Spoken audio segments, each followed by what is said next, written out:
So I showed a video of one of our young bulls that we had done a somewhat dehorning process on, and this question came in: what is the dehorning process for? Why do we do it?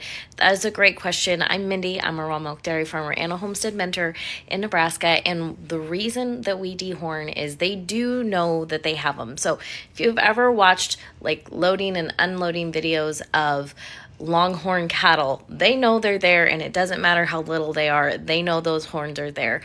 It is important within our dairy herd for them not to have those.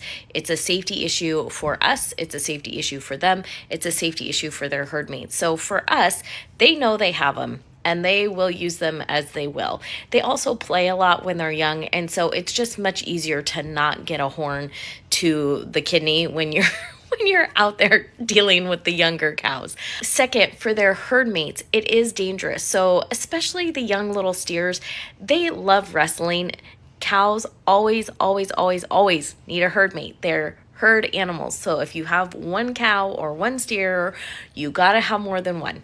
At least two, three is better. Anyway, they will play and shove around. We have had steers get abscesses in their cheeks because they got poked in the cheek from a horn. And so one of them got like softball size.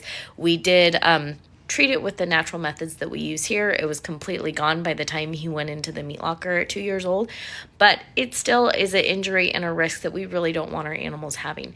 And then it is a risk to themselves too. Another one that we had that we left horns on early on in our homesteading journey, he actually caught like part of the casing of the horn on something, we still don't know what, and it ripped the entire outside of the horn off.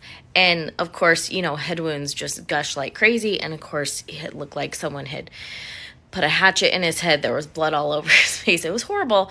But we got him cleaned up. He did heal. But again, there's injuries that can happen that it's just much easier for us to dehorn them when they're young. Typically, we do it a lot younger, but each cow has a different size of horn base, and so Sam's were actually really thick. We have another calf that's maybe 3 months younger than him, and hers are only like this big. His are like this big. So that's part of the reason we didn't remove them. They were just too big. It would have left a giant hole in the skull. There is so the horn it's almost attached like a knuckle, like it's goes into a groove. And so if you take that out, especially when they're that big, it does leave a hole in the skull. When you do it early and they're young, that will seal over and they're good to go.